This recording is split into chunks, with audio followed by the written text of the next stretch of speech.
Hey everybody, it's Lee from B.A.H.Customs.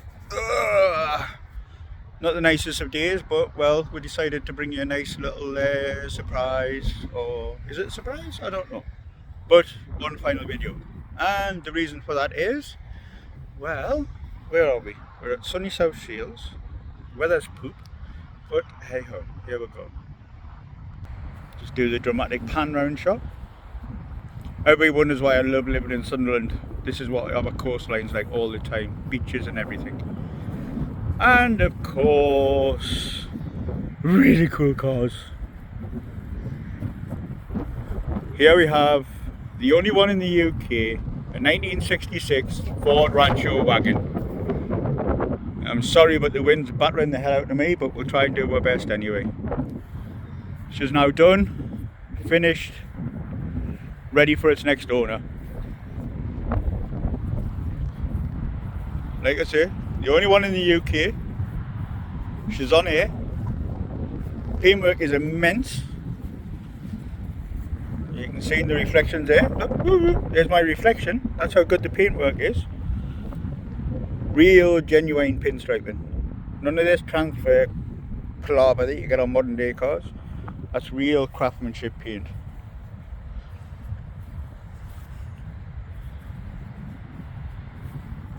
You can see my reflection in the windows and in the paintwork.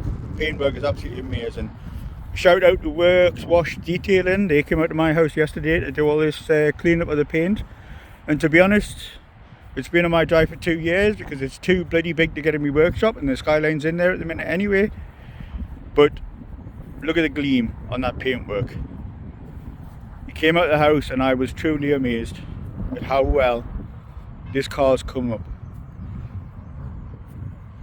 And this hasn't been machine polished either, people. This is just the paint as it is. So there's still a load more life and a load more shine left in the paintwork to be brought out. We didn't need it for that. We were just getting it done this way.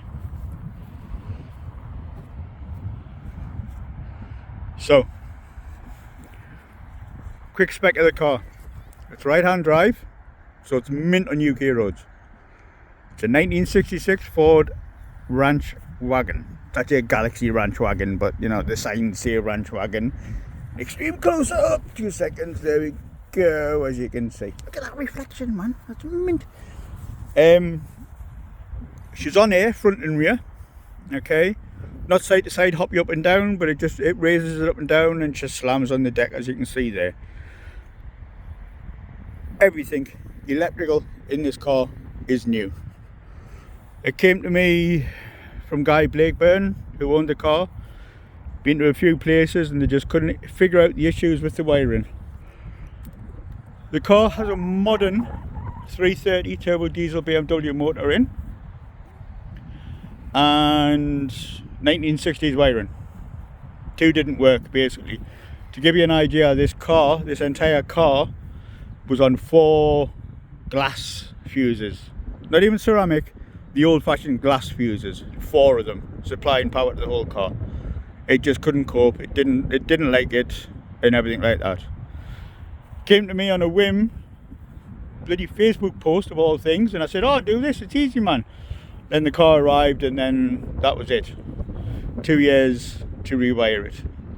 Why did it take 2 years? Well, as you can see, this thing is humongous. It's 19 foot long.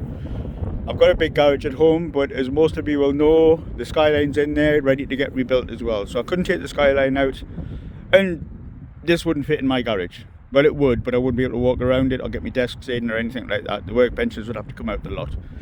So it's took a long time simply because good old British weather's shit. So I could only work on it when it was nice. And then also, as we were ripping the car apart and finding all the issues out with it, all the problems, so many problems, especially getting old-fashioned 1966 stuff to work with a modern new wiring harness.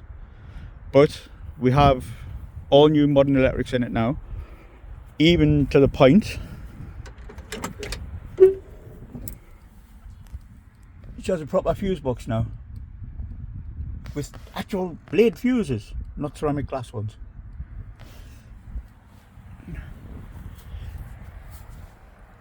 You can see Everything is new inside. LED footwell lights.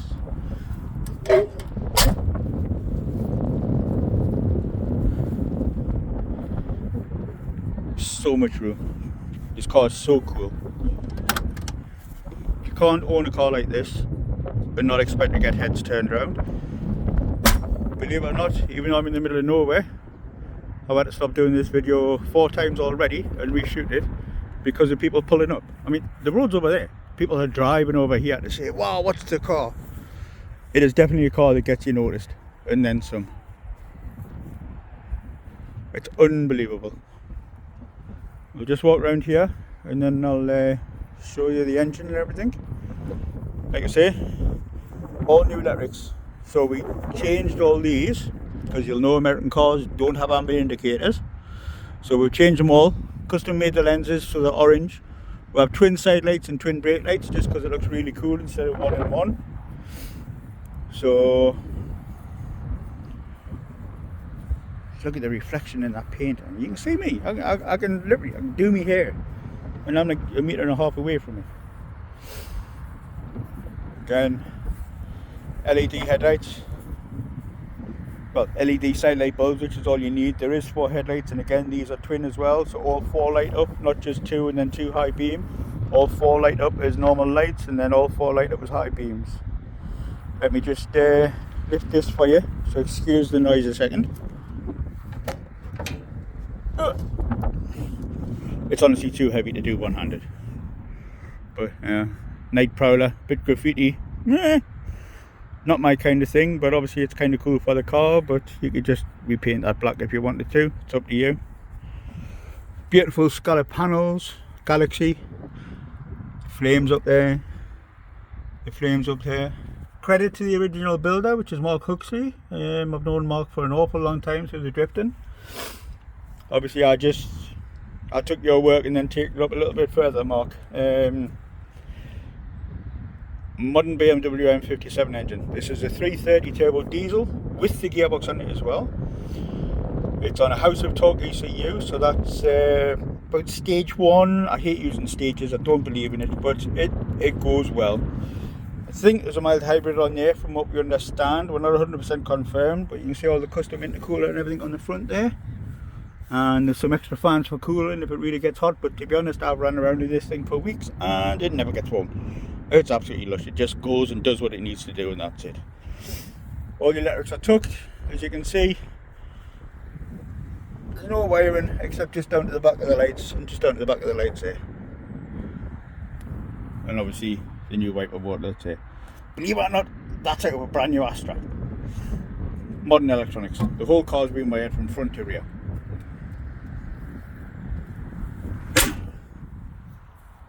Come to the inside. Cool little features. Movable quarter lights. So many modern cars could enjoy that. Look.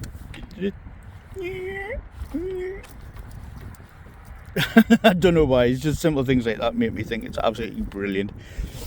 Anyway, massive bench seats. Alright. All the dash, excuse me. All the dash is redone in Swede. Modern gauges, so we have autometer gauges, which are probably one of the best things around if you can afford them. That's the thing, they're not cheap. So we've got fuel gauge, boost gauge, which goes all the way over here somewhere, which is quite cool. Autometer, now this is a GPS speedo, so your speedo sensor's up there. Completely accurate, that's it. And it also puts a digital readout of your speed here. So you haven't ever got issues about speed you're doing. Oil pressure gauge, perfect, and water temperature gauge. Now some people say, what are them numbers? It's an American car, so we went with the American scale on the gauge as well, just to keep it kind of in right with what it is. Little LED indicators for your park, indicators left and right, battery light, oil light, wipers, 1, 2, USB power, well we've all got USBs now, headlights, 1, 2, indicators, takes a bit of getting used to, but it gives you a nice clean column, and hazards, which a lot of American cars don't have on. Air gauge, front up and down, right up and down, modern touchscreen stereo. Inside here is where all the ECU and everything else is hidden. Now this is all a full brand new ECU. It's a brand new ECU harness and everything as well. We stripped everything out and we started again because it wasn't right. So everything's mint now. It's brand new. We added some tweeters to the front because there's nowhere to put sound, and I'm not cutting up the doors. Didn't want to do that. The speakers for the rear, I'll show you in a second because it's easier. But this is lush. This is all one big seat. So your wife, your other half, whatever, can be there. The Benz can be sat in the middle, and it's just cool. If you're going on a road trip, it is absolutely epic. It really is. And this thing is so comfortable to drive. This is like sitting in an armchair. It is so comfy. And then the car's on air, so it just floats along the road and glides. Granted, if you're going a canny rate of speed and she's up high, it will bounce a bit more. But this isn't a car for flying around at 110 miles an hour. It does do it. I've done it.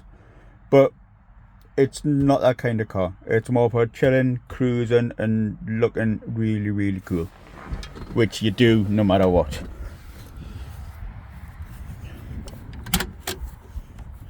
Back seats just as big. I mean, you could probably get 3 or 4 grown adults in there and not even worry about it.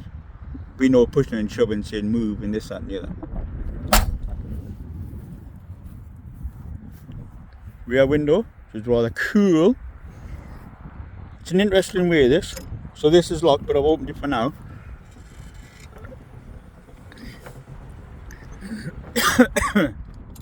The window winds down. Big massive tailgate. It's the perfect seat. You sit here and chill, do what you want. That back seat folds down. So although it's practically 15 feet already, you know what I mean, it's not really. That back seat will fold down as well. So you could literally lie down in here, completely one side, and not even worry about it. Go to a car show at the weekend, or go to a race weekend or something like that, you'll camp out in the back of here. Now I thought of that because I'm a drifter myself.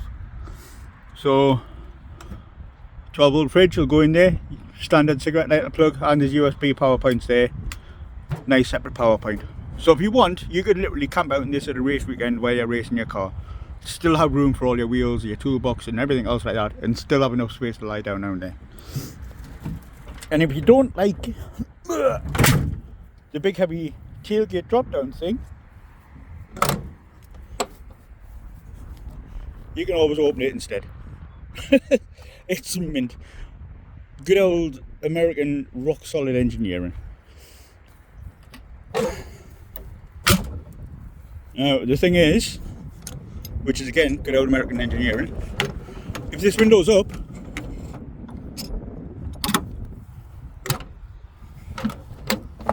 it won't open up.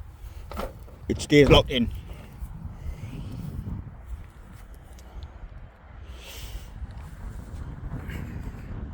And that's that.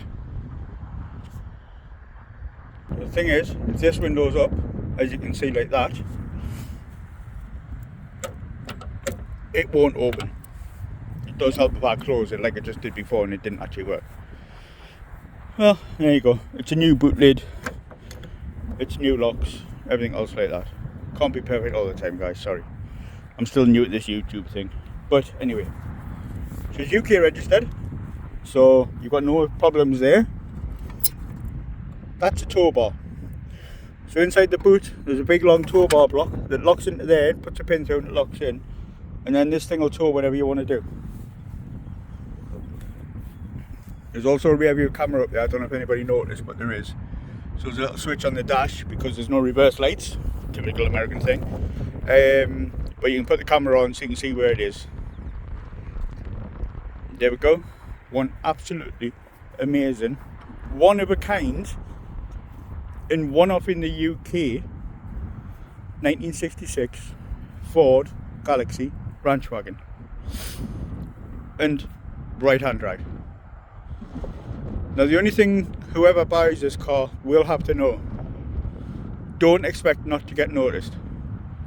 Don't expect to not draw a crowd whenever you pull into a petrol station or you park up or anything else like that, because it does literally draw a massive crowd.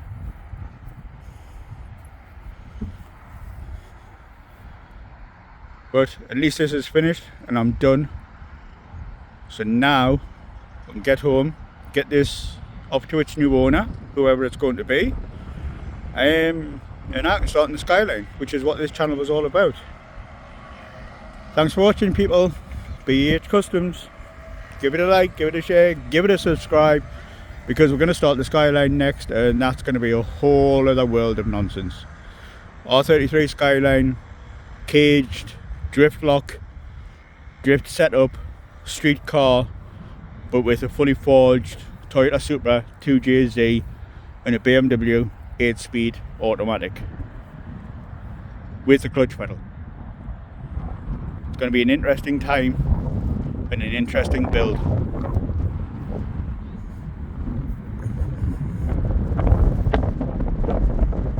B.A.H. Customs, people. Bye bye.